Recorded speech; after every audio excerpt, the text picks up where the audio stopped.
Bienvenidos a un nuevo vídeo de la serie Revisando la carrera de Psicología, nivel 3. Continuamos con la unidad 2 de la asignatura de Psicofisiología. Comencemos. Unidad 2, estructura externa de la médula espinal y del tronco cerebral. Tema 1, estructura externa de la médula espinal. Definición y características. Estructura de la médula espinal. Protección de la médula espinal. Nervios espinales. Objetivo: identificar la estructura de la médula espinal, la formación de nervios espinales y la importancia del sistema nervioso periférico. Además, utiliza el discernimiento para determinar la importancia de las estructuras del tronco cerebral y la funcionalidad de estas en cuanto a la relación con el medio, aplicando estrategias en los diferentes procesos que permitan entender la estructura de conexión del mesencéfalo y el complejo talámico con el resto del sistema nervioso central. Introducción. La unidad 2 de la asignatura Psicofisiología de la carrera Psicología, analiza la estructura de la médula espinal y del tronco cerebral. En el tema 1 de la unidad 2 se va a estudiar exclusivamente lo concerniente a la médula espinal, indicando con claridad, exactitud y precisión qué es la médula espinal. Revisaremos conceptualizaciones y o definiciones de varios autores, conoceremos el sitio en donde está ubicada, sus características en donde se detallan los elementos que la componen como los nervios raquídeos y la sustancia gris y blanca y las funciones e importancia que tiene en el organismo del ser humano, que permiten identificarla y distinguirla de las otras partes del sistema nervioso central. En detalle revisaremos la estructura de la médula espinal y cómo se relacionan entre sí de manera organizada y como parte de un todo. Además, conoceremos la forma como la médula espinal se encuentra protegida, por medio de huesos y por tres membranas denominadas meninges, duramadre, aracnoide y piamadre, que evitan que este órgano sea malogrado, lo cual provocaría cambios permanentes o temporales. Los nervios espinales o raquídeos son la vía de comunicación entre la médula espinal y los estímulos nerviosos de regiones específicas del organismo.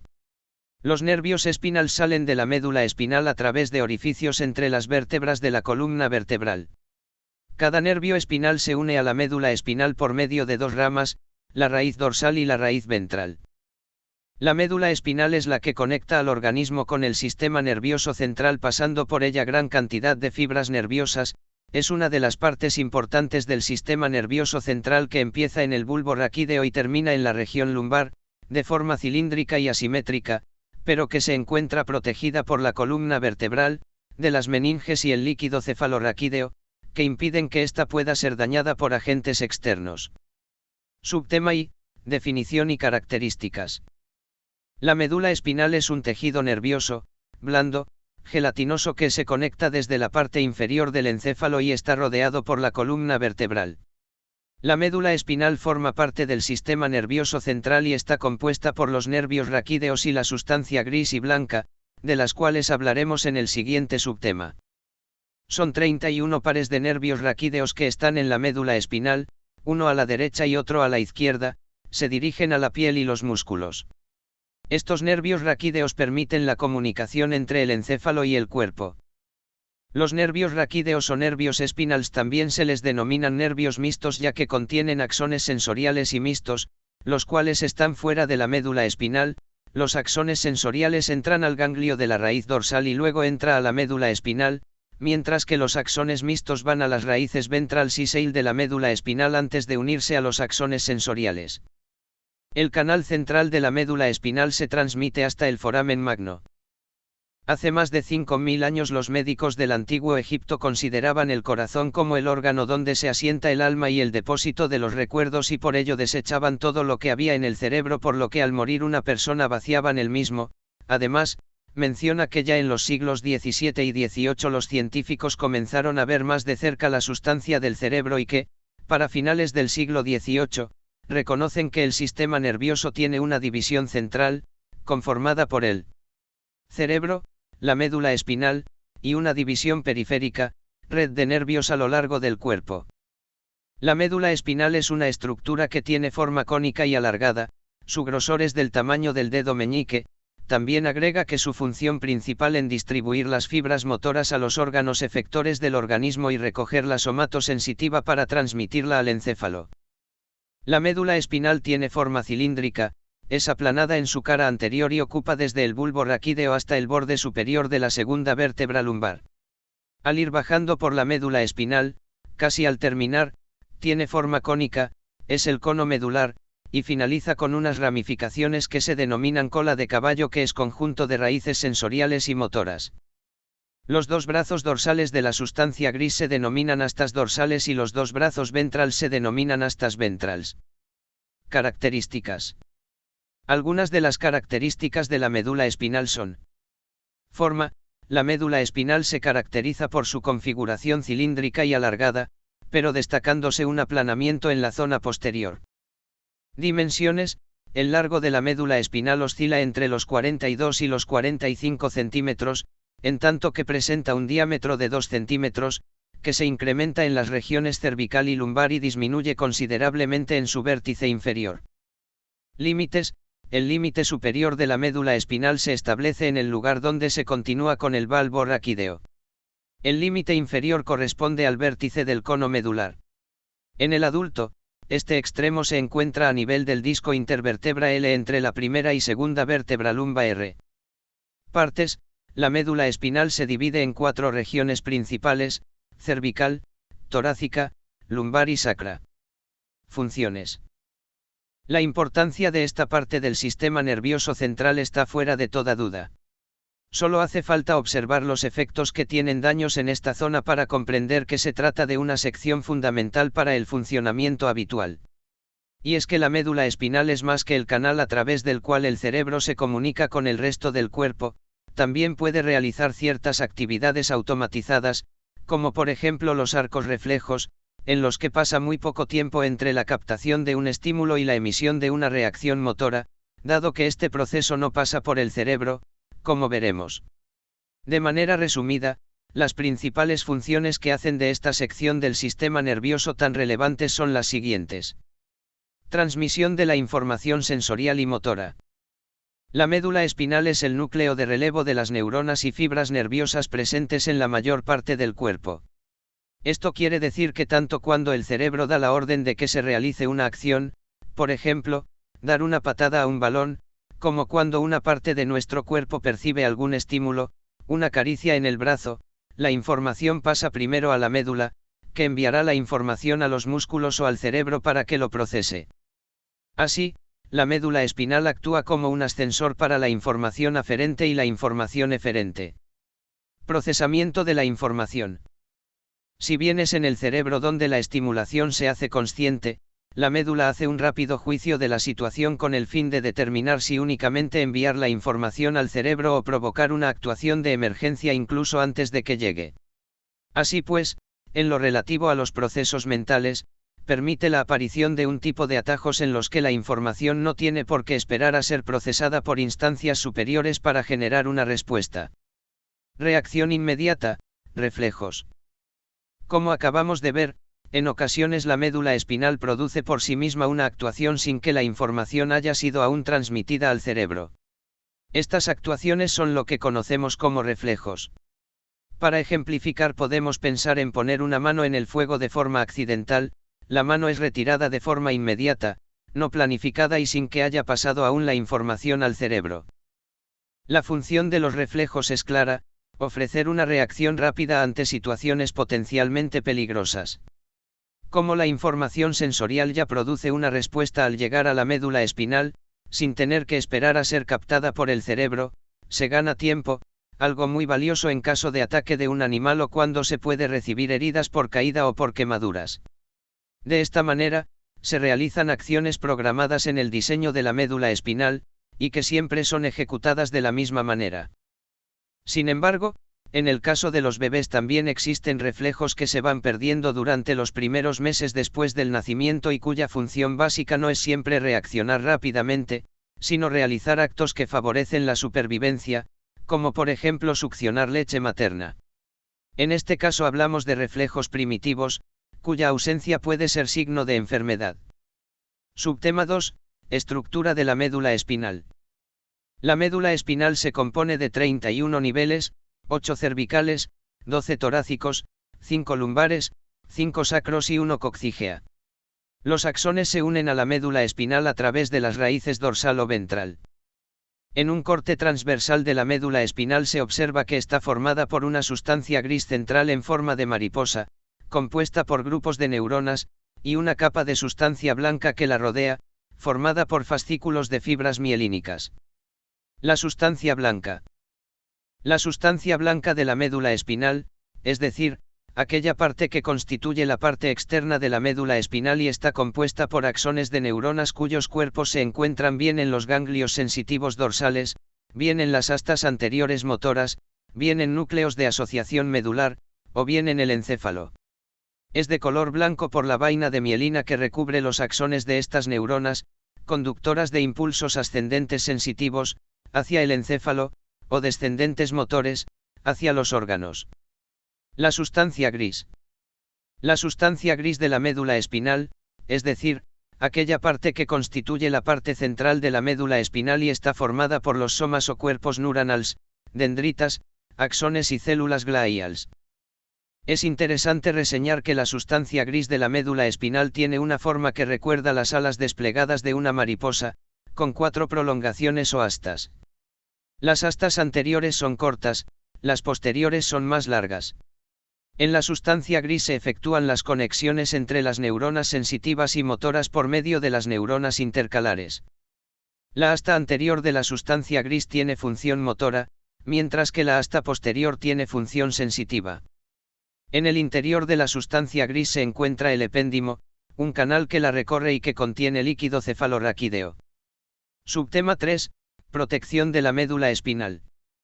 El encéfalo como la médula espinal forman parte del sistema nervioso central, por lo que ambas están protegidas huesos y envueltos en 3 meninges, membranas protectoras, que son perforados, por vasos sanguíneos y nervios craneales y espinales. Meninges espinales. Duramadre espinal. La duramadre de la médula espinal es diferente que la del cerebro por tener solo una capa, la capa meningea. La capa perióstica está ausente porque el canal vertebral, a diferencia del cráneo, tiene su propio periósteo verdadero. La duramadre espinal se inserta en su porción superior, a la membrana tectoria y al ligamento longitudinal posterior. En su porción inferior, se extiende a nivel de la vértebra siglo II, llegando abajo de la terminación de la médula espinal, L1/L2. El espacio entre la duramadre espinal y el periósteo de la columna vertebral es llamado espacio epidural. Este se encuentra ocupado por tejido conectivo laxo y adiposo, el cual es atravesado por los plexos venosos vertebrales internos anterior y posterior. Aracnoides espinal. La aracnoides de la médula espinal se continúa con la del cerebro. Se ubica cerca y debajo de la duramadre espinal, con un pequeño espacio subderral entre ellas. Profundo en relación con la aracnoides está la piamadre espinal. Entre la aracnoides y la piamadre, existe el espacio subaracnoideo espinal. Este espacio se expande al nivel del cono medular de la médula espinal, formando la cisterna lumbar. La cisterna lumbar se extiende desde L1 hasta siglo II y contiene los filetes radiculares de los nervios espinales L2, cola de caballo o cauda equina. Tiene importancia clínica ya que es el lugar donde se realiza la punción lumbar, extracción de LCR para análisis bioquímicos, microbiológicos y citológicos o administración de algún medicamento. Piamadre espinal.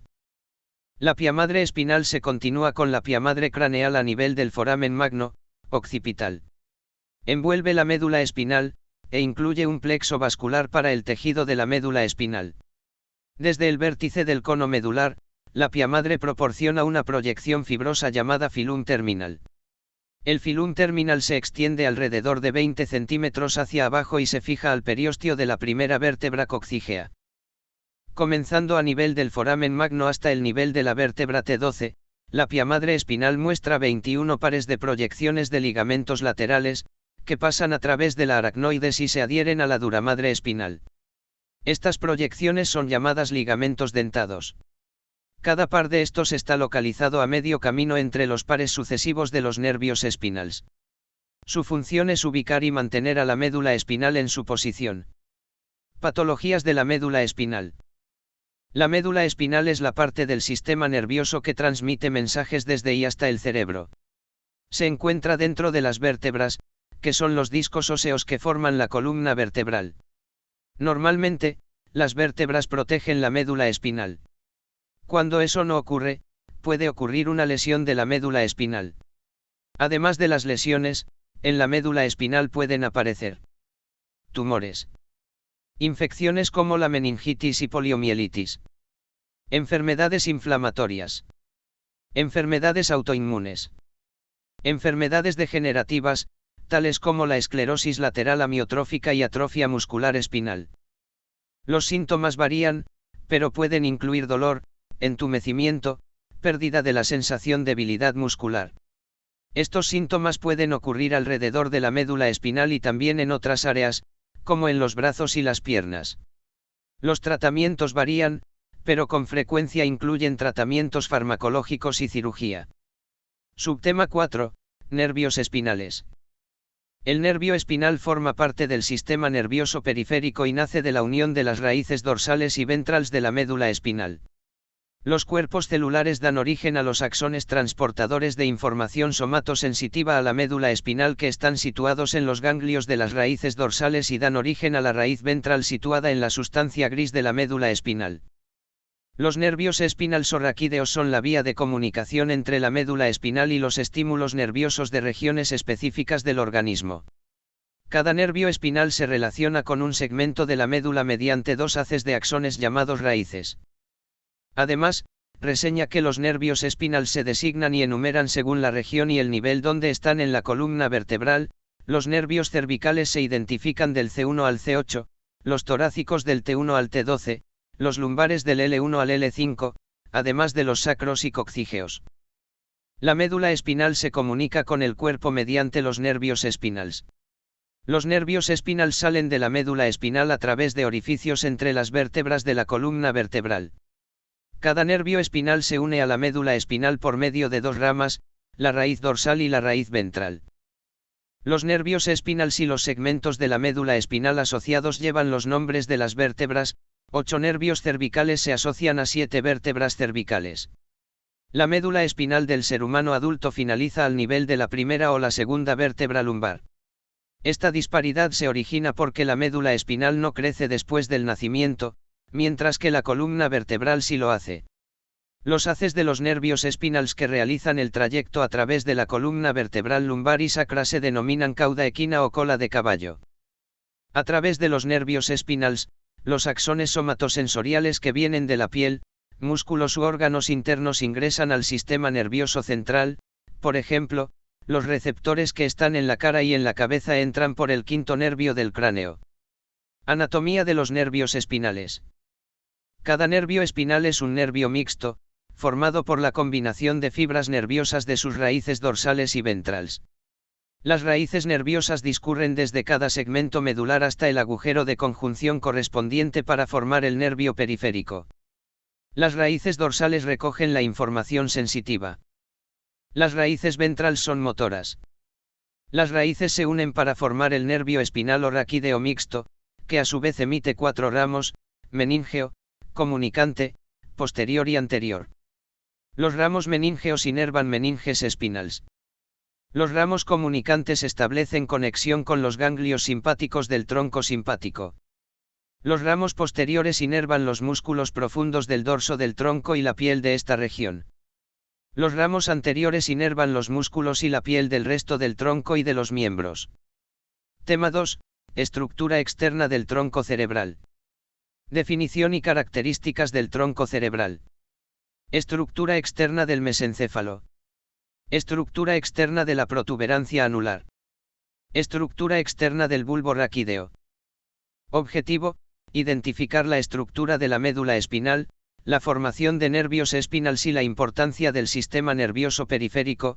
Además, utiliza el discernimiento para determinar la importancia de las estructuras del tronco cerebral y la funcionalidad de estas en cuanto a la relación con el medio, aplicando estrategias en los diferentes procesos que permitan entender la estructura de conexión del mesencéfalo y el complejo talámico con el resto del sistema nervioso central.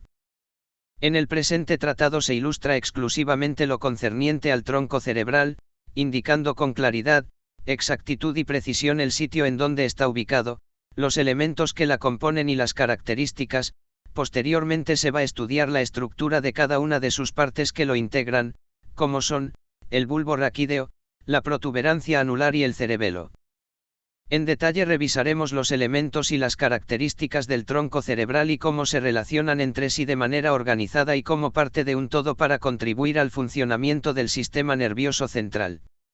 Entre las funciones que desempeña el tronco cerebral en el organismo de los seres humanos es de intervenir en el control del pensamiento, la emoción, la memoria, etc., es decir, en el control de todas las funciones psicológicas superiores de nuestro organismo. Además, el tronco cerebral se ocupa de las funciones necesarias para mantener al organismo de las personas con vida y en marcha, como son la respiración, la digestión de los alimentos y la circulación sanguínea. Interviene también, en el control de los músculos involuntarios, que son automáticos y en el control de la tos, el estornudo, el hipo, el vómito, la deglución y succión. Subtema I, definición y características del tronco cerebral. El tronco cerebral es parte importante del encéfalo, y como hemos venido mencionando en las unidades y capítulos anteriores de la asignatura Psicofisiología, el encéfalo es parte importante del sistema nervioso central, conformado por el cerebro, cerebelo y tronco del encéfalo. Figura 1, entre sus funciones es intervenir en el control del pensamiento, la emoción, la memoria, etc., de todas las funciones psicológicas superiores de nuestro organismo.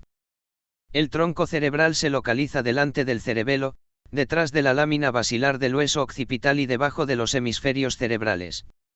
Se extiende en dirección caudal hasta continuarse en el cordón espinal. El tronco cerebral se divide en tres regiones que, de arriba a abajo, son, el mesencéfalo, el puente o protuberancia y la médula oblongada, también conocida como bulbo raquídeo. Cada uno posee su propia estructura y función. Entre los tres regulan la respiración, el ritmo cardíaco, la presión sanguínea, entre otras funciones importantes. Todas estas funciones son posibles gracias a que alberga los núcleos de los pares craneales y además da paso a numerosas vías importantes del sistema nervioso central. Funciones del tronco cerebral. Podemos resumir las funciones del tronco encefálico en tres puntos fundamentales. Sirve como vía de paso para las fibras ascendentes y descendentes hacia y desde el encéfalo. Alberga los núcleos de los nervios craneales, integra las funciones de los sistemas vitales. Las funciones más específicas de cada parte del tronco encefálico dependen de los núcleos de los nervios craneales que allí se encuentren. El bulbo raquídeo controla la función respiratoria, el sistema cardiovascular y la actividad digestiva y gastrointestinal. El puente está involucrado en el control y equilibrio del cuerpo. Finalmente, el mesencéfalo controla los movimientos oculares y los integra con la información auditiva. Subtema 2, estructura externa del mesencéfalo. El mesencéfalo en el ser humano mide aproximadamente 2 centímetros de longitud y resulta visible únicamente en su cara anterior, ya que la posterior está oculta por el cerebelo y el cerebro. El mesencéfalo se encuentra entre el puente tronco encefálico y el cerebro. El límite con el puente es por la fosa interpeduncular y el surco pontomense-encefálico anterior. El límite superior con el diencéfalo está determinado por el quiasma óptico. Cara anterior. La porción anterior del mesencéfalo es más pequeña y está constituida por una depresión en la línea media, fosa interpeduncular, limitada a ambos lados por los pedúnculos cerebrales que se originan en la base de los hemisferios cerebrales y convergen hacia la parte superior del puente. Desde la zona lateral de la fosa, emerge el nervio oculomotor, 3, además se observa el par craneal 4 que emerge de la cara posterior. Cara posterior. La porción posterior del mesencéfalo está formada por la lámina cuadrigémina o tectum. Tectum, el techo está constituido por 4 elementos redondeados que se denominan colículos. Colículos, existen 2 superiores y 2 inferiores, separados por un surco transversal y otro vertical, denominado surco cruciforme por la forma de cruz que posee. Se conectan con los cuerpos geniculados del tálamo a través de los brazos del colículo. Colículo superior, se relaciona funcionalmente con reflejos visuales. Su brazo se extiende al cuerpo geniculado lateral. Colículo inferior, está involucrado en la función auditiva. Su brazo se extiende al cuerpo geniculado medial, núcleo talámico, que procesa información auditiva. En la línea media, desde el surco longitudinal que separa los colículos, se origina un pequeño pliegue denominado frenillo. Entre ambos colículos superiores hay una zona donde descansa una glándula pineal o cuerpo pineal. Inmediatamente por debajo de los colículos inferiores se encuentra el origen aparente del cuarto par craneano, troclear, es el único par craneano que tiene su origen en la parte posterior del tronco encefálico, y es el de más largo recorrido intracraneano. Subtema 3, estructura externa de la protuberancia anular. Protuberancia anular o puente troncoencefálico o puente de Barolio es una de las partes más importantes del cerebro, es la zona más abultada del tronco del encéfalo, es aquella porción ensanchada del tronco encefálico que se ubica entre el bulbo raquídeo y el mesencéfalo. Yace ventralmente al cerebelo y constituye un verdadero puente de comunicación entre ambos hemisferios cerebelosos. Limita, inferiormente con el bulbo, surco meduloplatino, y por superior presenta un surco denominado surco pontopeduncular, que lo separa del mesencéfalo. Entre sus funciones está la de servir de puente entre los diferentes grupos de neuronas, lo que permite que la información entre y salga del cerebro.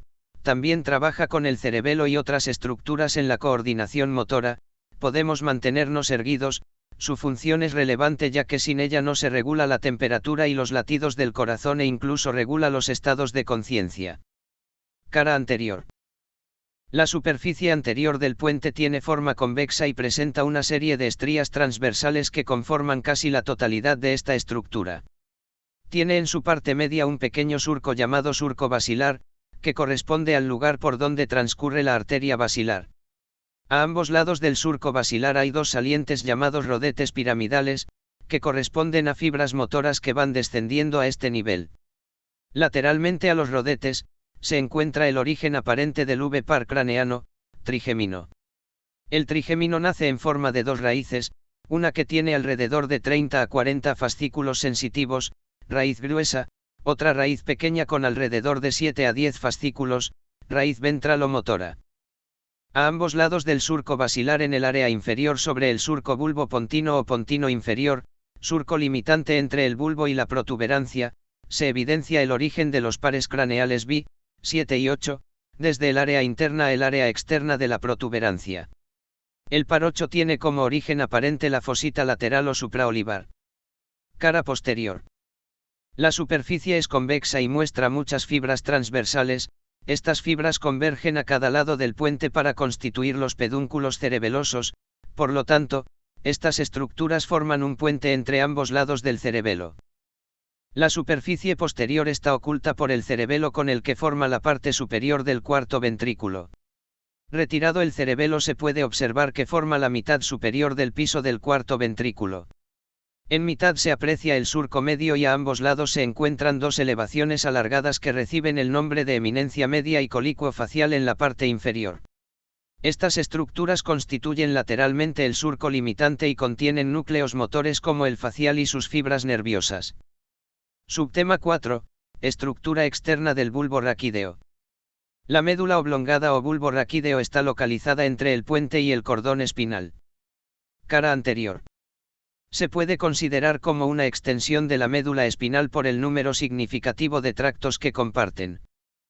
En la cara anterior se aprecian las pirámides, separadas por el surco medial anterior. El surco está obliterado en su porción inferior por el entrecruzamiento o decusación de las pirámides. Junto a la pirámide observa la oliva, que está delimitada adelante por el surco preolivar, por donde emerge el par craneano 12, nervio hipogloso, y atrás por el surco retroolivar, por donde emergen los pares craneanos, de arriba abajo, 9, nervio glosofaríngeo, X, nervio vago, y 11, nervio accesorio o nervio espinal. Detrás de las olivas están los pedúnculos cerebelosos inferiores. Cara posterior. La cara posterior de la médula se divide en dos porciones, la inferior, que corresponde a la terminación del cordón espinal, y la superior, que conforma el triángulo inferior del piso del cuarto ventrículo. En la mitad inferior se halla la terminación de los fascículos grácil y cuneiforme, que provienen del cordón espinal y forman dos prominencias, los tubérculos grácil, medial, y los tubérculos cuneiformes, lateral. Estos fascículos y tubérculos transportan información propioceptiva y vibratoria de las extremidades inferiores, fascículo grácil, y superiores, fascículos cuneiformes. En la mitad superior de la cara posterior que corresponde al triángulo inferior del piso del cuarto ventrículo o fosa romboidea, se encuentran los pedúnculos cerebelosos inferiores. Este tracto transporta impulsos aferentes y eferentes entre el cerebelo y los núcleos vestibiulares. Además, encontramos al oúbex que tiene la forma de una V y está situado caudalmente en la médula oblongada que constituye el punto del cerebro humano en el que el cuarto ventrículo se estrecha para formar el canal central de la médula espinal. Gracias por llegar hasta aquí. Ayúdanos a crecer interactuando con nuestro contenido, me gusta, comentarios, compartir. Hasta el próximo vídeo.